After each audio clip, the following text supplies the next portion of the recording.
Like, so gross. I don't know anyone where Kia was a first choice. There's a Kia currently parked out the front of my house. It looks like a DeLorean. How important the packaging of a thing is. The change for them was so drastic. The perception is flipped very quickly. What business do you reckon could do with a rebrand? Kia set a Guinness World Record for the most unmanned aerial vehicles launching fireworks simultaneously in January 2021 when they unveiled their new logo. That's when you know you're going hard on a launch. But my God, has the Kia rebrand done them some favors. They look pre-2021. Dude. Like, so gross. I don't know anyone where Kia was a first choice. No. You'd either be looking at Mitsubishi, you're looking at Toyota, you're looking at, what's the other one? Mazda. They're probably like the big middle tier brands that you're kind of looking for. And then you're like Kia, Hyundai, and like those kind of like, and then obviously you got the Chinese ones that we want to talk about. But I'm pretty sure Hyundai is also owned by whoever owns Kia as well. Really? Yeah, they're just competing with themselves. That's why they both had the same kind of uptick. Yeah. Okay. So Hyundai's look really, really good now as well. I've noticed the dash is exactly the same in the Kia and the Hyundai. So obviously they're using the same parts. I didn't know that. Yeah. But the whole point of this that what we want to touch on in this episode is if you have, let's just assume for the sake of this, I haven't done research around like the mechanical side of Kias and if anything has changed there. But if we're looking at face value of the brand, having a okay product or a good product with a bad brand as opposed to having a good product with a good brand, like night and day. Yeah. Like it's significantly different. Like Kia have done a credible job with modernising their look. So they've obviously had a look at what's going on in the market. People are liking EVs and things are getting a little bit more futuristic. And they've decided, let's not just like dabble in this. Let's go BD into it. Yeah. And just go, we're going full futuristic. Yeah. There's a Kia currently parked out the front of my house. It looks like a DeLorean. I don't know what model it is, but every time I see it, it's still a bit longer. It's got a bit of a wing coming up at the back. It's one of the new ones. Yeah. And it looks sick. Yeah. It looks like if you kind of squint your eyes, it kind of has a DeLorean feel to it. Yeah. And I'm like, that looks sick. So yeah, they've done a phenomenal job. Yeah. And that the main reason when all this changed. So Karim Habib was the guy leading the transformation. He joined Kia in 2019 after stints at premium brand like BMW. So basically he's head of global design at Kia now. Basically, he was the guy that was doing the design stuff from what I understand at BMW. Yeah, and you can see if you look at like BMWs and Kias now, like a lot of similarities. Yeah. But again, shows that you take someone who has been in this premium brand and take it into let's say a non-premium brand. Yep. And you bring all those styling in there, like it completely changes the whole feel of the brand. And even for us, like we own a Kia now. Yep. And we were so set on getting a Mazda CX-5. Yep. We're like, that's the car we're going to get. We went to test drive it, and we just happened to see there was a Kia there. And we're like, that looks pretty cool. Like, it's pretty spacious. We'll take it for a test drive. And we actually drove the Kia first because the CX-5 was, like, parked away and we had to get it out or something. We drove the Kia, and we're like, wow, this is actually, like, really nice to drive. Yeah. Like, really smooth. It's got a lot of cool tech in there. Yeah. Like, it was just a very nice experience. And we're like, oh, maybe. Like, we've got a heart set on the CX-5. Drove the CX-5. Terrible. Like, I know it was just that one or whatever, but, like, immediate. We were like there was just no tech in it as well. Like, the touch screen was tiny. There was no adaptive cruise control. Yeah, my partner Megan's got a Mazda. Yeah. And I keep getting pulled up because I go to touch her screen. It's not a touch screen. Yeah. I'm like, this isn't even that old either. It's like 2024, 2023. Yeah. Like, they don't. I'm like, what is going on? Fallen behind a bit. One thing that they do have, though, the Mazda, I know this episode's about Kia, so I'll get back to them real quick. Maybe it's in the Kia. Yeah. Does the Kia show you your speedo reflected in the heads-up dash? Yeah. No, it doesn't. That's the one thing that every car company needs to take from Mazda ASAP. Mazda's got it in there, and it is sweet. So if I'm driving Mega's car, I find that I don't look off the road very often at all because I can see it. Is it like in the distance or is it close? It's like it's on the road. Yeah, so that's why I noticed Mitsubishi have done that as well. So like if you're looking into the distance at a car, your eyes don't have to focus closer to get it's there. Yeah. And I was trying to figure out how they did it, and they basically got a big hole and the monitor down low. So it adds depth, so it pushes it back. Yeah. But it's such a tiny thing that I'm like, why haven't people done this sooner? Why do we have to look away from the road to then check our speed, which you have to do constantly? Yeah. And then look back to the road. So that's been a good one. Yeah. But yeah, massive difference. This is actually funny. So when they did the big rebrand, basically they launched the logo. Yeah. So they did this big fireworks show. It had the logo on the sky. We can bring it up on screen. No one knew what it was. Yeah. So they generated 1.6 million new annual branded searches. But it was for Cayenne, Kia and Cayenne because there was confusion between like what it actually said and stuff like that. I only realised that it says Kia last week. Yeah. Even though I knew that, that's Kia for ages, because I was just like glancing at it. I thought it was a whole new brand that was like two triangles pointing at each other. So I was just like, whatever. So I can 100% understand why. I bet their marketing team was like shitting themselves when that launched. Everyone's like, no, everyone's Googling Cayenne car. Damn it. Cayenne.com. Like, Cayenne.com. Quick. Buy the domain. Yeah, that's so funny. But now that the people know, like it's absolutely phenomenal. Even their ads have gotten a little bit better. They're really like leaning into the techie side of stuff. So now that they've rehauled all their stuff. So I was at a dinner yesterday and someone was talking to me about the Tasman. So it's their ute that they've got. And I was like, I think we're getting a Tasman. I'm like, not a sentence I've heard for a long time, but it's because they've taken design elements from other vehicles that kind of work. Like I know that more, I feel like rounded edges on utes and four-wheel drives is starting to get pushed back on a little bit. Anything round is kind of that like pre-2020 era. It went really like bubbly looking. Yeah. And now like the hard, sharp edges are back in. It's like the more modern look. Love it. And that, it looks so much better, hey? Yeah. Significantly different. The other thing is I found out that Kia is actually in the top 4 brands of automotive vehicle sales in Australia. Okay. Yeah. I don't know what the other 3 is. I'm assuming it's like Mazda. So I had a look before. Apparently, like in the first year of the rebrand, they increased their year-on-year sales by 4%, then 5%, and then it's just gone up again this year. So it's like year-on-year, they're seeing big increases to their sales. So good on them. I think it's just tapping into a new market as well. Because obviously, like, there's pre the rebrand, it was probably seen as like a... They look shit. But it's like if you can't afford the more expensive stuff, it's like you would settle for a Kia or a Hyundai or something. Yeah. Whereas now it's like... You might actually see it on someone's vision board. Maybe. You wouldn't put a Kia on your vision board? In saying that, we're literally down in a Kia. I mean, I love it. But my vision board has like a Koenigsegg or something, not a Kia Sportage. It's saying that, but when we're down in Byron, the Tasmans do look pretty good. They do look good. When we were down in Byron the other day, I saw a Kia Carnival. Again, pre-2021. Yeah. Ugly, the worst looking car ever. I saw one the other day and I was like, I would rock that as like a soccer mum car. Yeah. Like legit looks good. Yeah. So I think like a key takeaway for this that I think about when I look at Kia and stuff is how important the packaging of a thing is. And like obviously with cars, it's extra important because your car is tied so much to your identity. Even though for like most people, once you get in your car, you're driving it around for 6 months, it becomes a tip. Like you tie less of your identity to it because you're in it every day. It becomes less normal. But a lot of people, when you're buying that car, it's an identity purchase as well.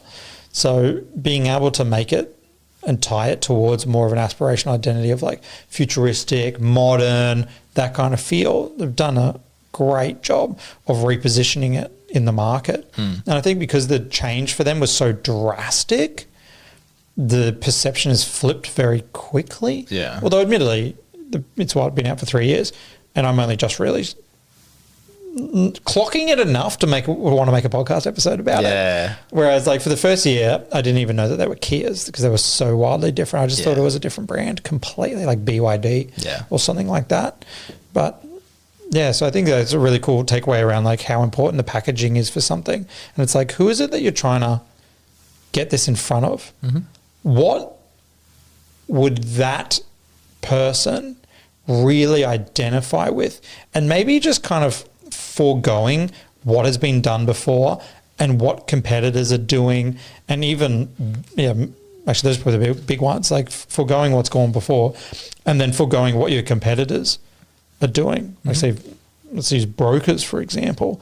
Like a lot of brokers' websites look the same, and there's something to be said for giving people what they expect so that then you're not fighting against expectations.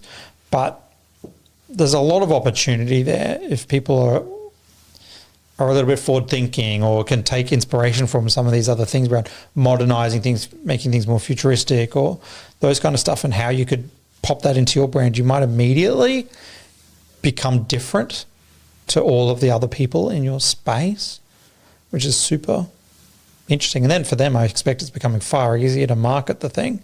Like because they are so futuristic, I've only seen like 1 or 2 ads for it, and they're still very much like car ads. So it's like the Tasman, you see it going over some rocks and shit. Like, same as every other one. But if they were like really lent into the fact like these look futuristic and just made it so like every single one of their ads is filmed in Iceland and it looks like Mars or something, they would create a point of difference to every other one where like everyone's seen the ad of the ute kind of climbing its way up to just the side of a cliff and like there it is. Like, it's been done. And so if you take this other route to it, as well as like with the rise of AI, I think their brand is perfectly suited to start using AI generated landscapes and things like that to market their product and go, cool, everyone's already marketing to the family who wants to take their kids to the beach. Fuck that. Let's market to the family that wants to take their kid to Mars. And like you'd immediately be different in terms of like what it is you could do and how it is you could go about it. So hopefully, like I'm going to Google after this what that DeLorean looking one is. They should do an ad that's just a full 1-to-1 rip-off of Back to the Future. That'd be so good. It would be good as long as they'd have to modernize it a bit. If they use the old graphics, it'd be like a disconnect in the brand, but that'd be super interesting. One thing I do think about is if they did say unveiled the new logo and the new design, but didn't go as hard on the event. So if we remove this Guinness World Record hosting launch, you probably don't know this, so it's a bit of a curveball. What nationality is Kia? Oh, no idea. I'm sure we could ask chat real quick, find out what it is. I haven't got my phone on me. What nationality is Kia? Kia is actually a name that can be found across a few different cultures, and its origin can vary. For instance, we mean the organization. The car company. I've got it. Kia is a South Korean automaker. It's one of the major car manufacturers from South Korea, known for producing a wide range of vehicles from compact cars to SUVs. Okay. Cool, thank you. But how good is that? So the reason why I was going to ask that is you're going to go down the route of saying why would it have done as well if they didn't market to it? Yes. And I wonder if they're taking a little bit from the founder of Sony. So the guy who founded Sony is pretty famous for having this conversation where he was like laying awake in bed or whatever because he was battling with someone within the company. He was like, oh, we want to spend money on marketing. And then the other person was like, oh, we don't really need to spend that much, blah, blah, blah. He ended up picking up the phone and said, if you do not spend $2 million on marketing this product, you're fired. And he was a big believer. And so was a lot of the other big founders in showmanship and like making things pizzazzy, which does a lot of the legwork. Like another person who obviously takes from this is Elon, which is why, and so does Steve Jobs. And that's why they have launch events. And it's like this whole big pizzazzle is because that showmanship actually goes a long way for sales. So yeah, if they didn't put all that effort and that money into making something wild, like going for a Guinness World Record or something like that, would it have just kind of sailed into the night and just slid into the market? Probably. Do I think that over the span of like the next 1 to 5 years from launching it, they would see an uptick in sales? 100%, because they've done a phenomenal job. Yeah. That they look legitimately good. Yeah. But as a vehicle. I think it's just like understanding, obviously. It doesn't pay to half-ass things sometimes. Definitely. And let's actually like make some tangible advice out of this. Let's scale this down. If you run a small business, you probably don't have enough money Like, what the hell? to break a Guinness World Record. In fact, a lot of small business owners probably need to be told to stop rebranding. Yeah. Like, stop pissing around with your website. Stop worrying about that shit. But, anyway. But I guess general concept out of this is something new. A lot of people need to know about it. Like end up to conversions, conversations, stuff like that. We always talk about this. Some of the brands are kind of like, you know, if my service is so good that it'll pay for itself, it'll market itself, sort of thing. But at the end of the day, like, you have to tell more people about what you do. Yeah. Like, if it's ideally a lot of people, but you always have to be telling people about what you do, or have some sort of way of telling people about what you do, whether that's through paid advertising or referrals or affiliates and stuff like that. If you are starting something new, changing something about your service, like, make a big deal about it. Make a big deal about it, yeah. Like, it's just so more people know about it. Yeah. Because again, it's kind of like, if you think about, like, let's just do Google reviews, for example. If there's a lot of Google reviews, it's like, oh, a lot of people have, you know, enjoyed this product or something. Maybe it's something I'll know. Same thing, if a lot of people are talking about something, a business or a service or something, the likelihood of wanting to go on, you know, if it keeps coming up over and over again, the likelihood of you wanting to find out more or something like that is going to be much higher as well. Yeah, 100%. I think that's one thing that we're all susceptible to, is not giving things the fanfare that they deserve. Like, when you change your website, most people just change it and don't say anything about it. Whereas that could be something to celebrate and talk to your email database about, or invite people to a launch event to, and make new, like, re-establish connections. Like, there's so many things that you could do. I would just incentivize people to maybe, like, check it out. Like, maybe it's like a big discount code out to, like, your database or something. Kind of like throws things back, though, where, you know, people would do, like, they're closing down sales. Yeah. And just never close down, like Kitchen Warehouse. Yeah. Fuckers. But that same kind of deal where it's like, this thing is happening, we're doing something about it, let's go. Yeah. I don't agree with discounting. But, you know, if you've got something else that people want, then you could go in and do something about it. So, yeah, if you're going to do that rebrand, don't just, like, change it and be like, we've rebranded. Make a whole song and dance about it. Yeah. People tend to receive things in the way that you give them. And so if you're kind of like, check out my colors, people are like, cool. Whereas you're like, man, we've, like, switched to these colors and they mean this. It's crazy. Hey, come and, like, let's celebrate this all together. People are going to be like, hell yeah, we're going to the rebrand. That's sick. Yeah. So there you go. Start your own Kia party. Yeah, let's go. Let's go Kia. Throwing out to you, what business do you reckon could do with a rebrand? My immediate thought is, like, what's old? What's old? It's like been around for ages and hasn't changed. Do you have any ideas? No, I literally just came up with a question then, and so it was off the top of my head. I was thinking of stuff that could be made, like, again, because we were talking about Kia. I'm thinking about what kind of products could actually benefit from being made a little bit more modern and futuristic. In saying that, like, I don't necessarily have a business to be like a rebrand. However, I'm always thinking about, like, what business could you buy today that you could literally just elevate with the digital presence that would significantly change the impact of it. Like, my immediate thought is, like, Mechanics. That I got to go on to that. That's a whole other episode. Okay. But, like, think like a laundromat or something. Yep. Like a typically boring, you know, business. Like, what if you were to have, like, you know, little sets where it's like, while you're there, you could do your Instagram, like, photos and, like, little stuff like that. Like, try and modernize it and make it something cool. Like, maybe add a cafe or I don't know, something like that. And obviously, like, do a lot of marketing and social media for it. Would that significantly change that type of business? Alex Hormozy, for example, took, like, the industry of, like, raising capital or, like, funding businesses and modernise it with content. True. Like, so it's just like taking an old business that hasn't kept up with the times and adding a new flair to it. Yeah. What was the business that you were thinking? Well, I immediately was starting to think mechanics. Yeah. It's like across the board, a lot of mechanics places are like, their website's old, the whole process is old, everything's old. And then I was also actually thinking probably accountants. Yeah, 100%. Accountants as well. I tend to notice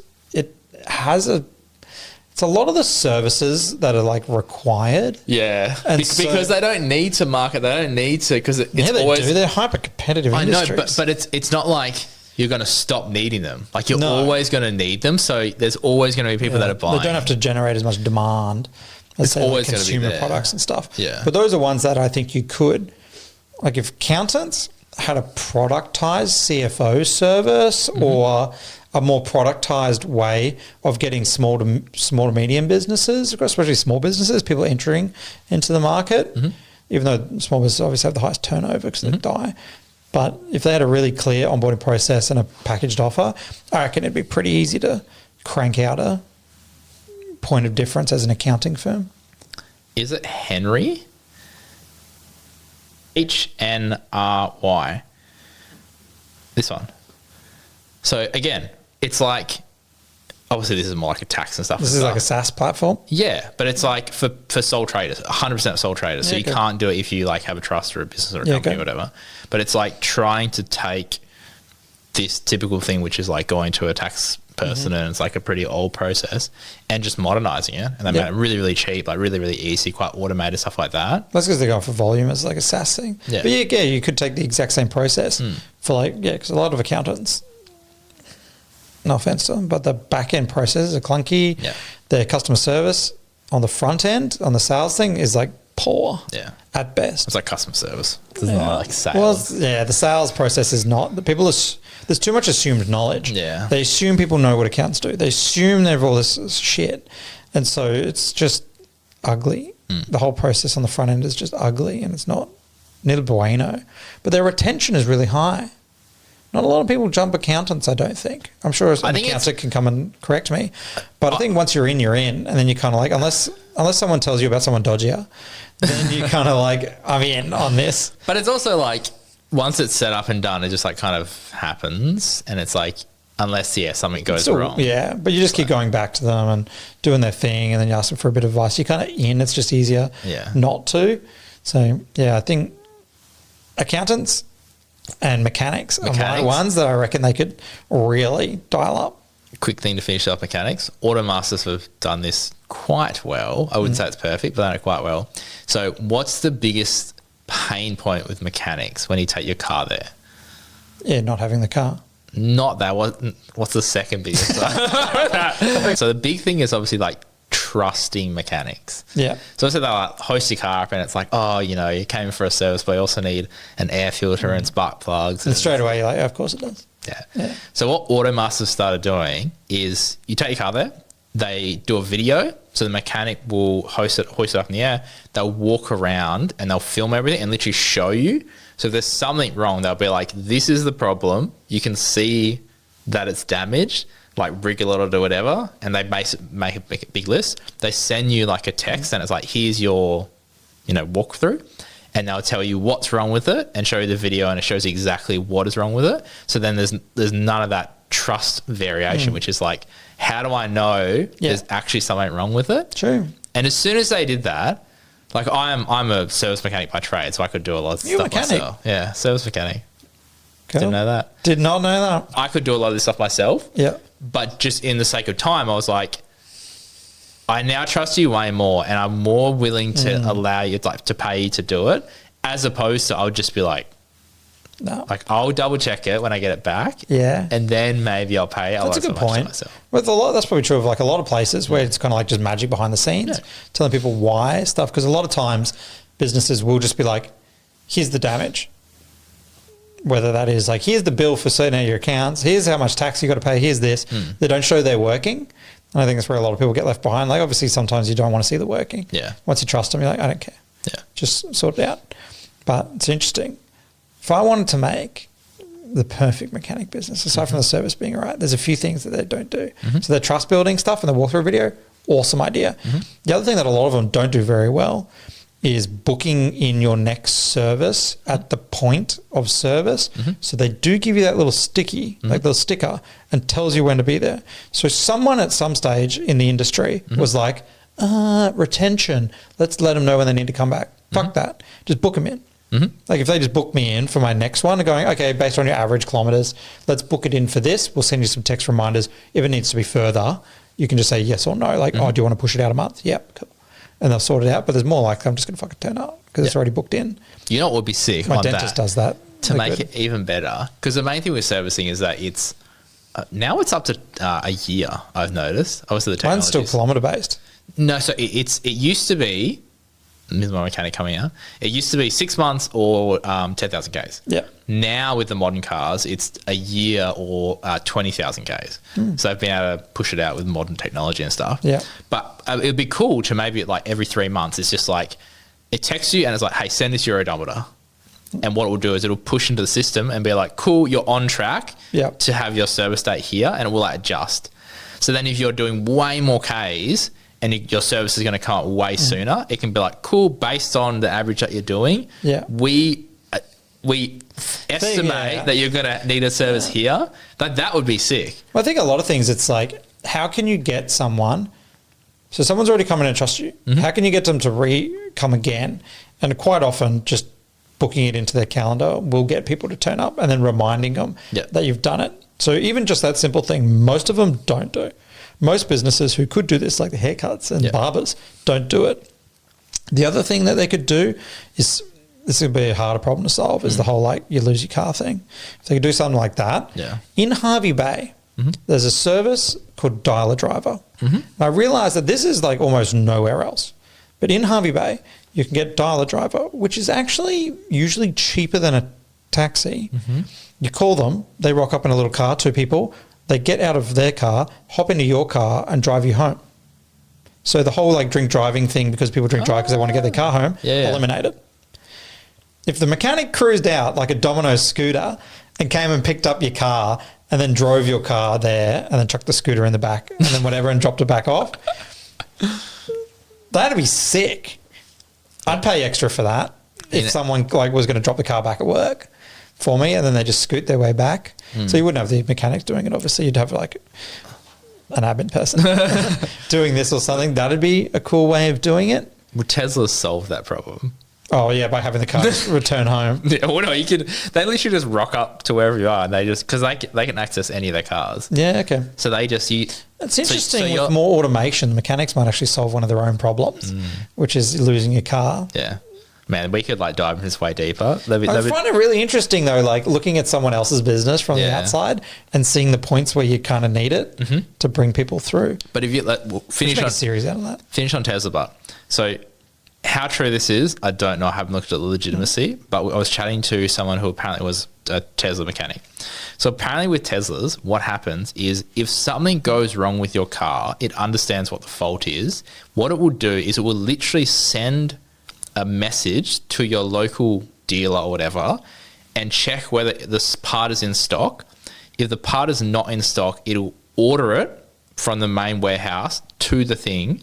When it arrives, it'll then send a message or a notification to the dealership or the mechanic and say, hey, this car has this problem. This is the part. It's available. Let's book in a time. They'll then contact you and go, hey, we need to do this thing. When is a good time for you and where's your car going to be? It can be at home. It can be at work. Doesn't matter. They'll just rock up wherever it is. They can unlock the car because they have access to all the cars. They'll fix the thing while you're at work or while you're at home, whatever, and then just leave. That's sick. It's so automated. So if you're like, hey, I need my car when I'm going to be at work, it's like, cool, fine. See you there. They'll just rock up. They'll fix it. That's cool. Yeah. Wild.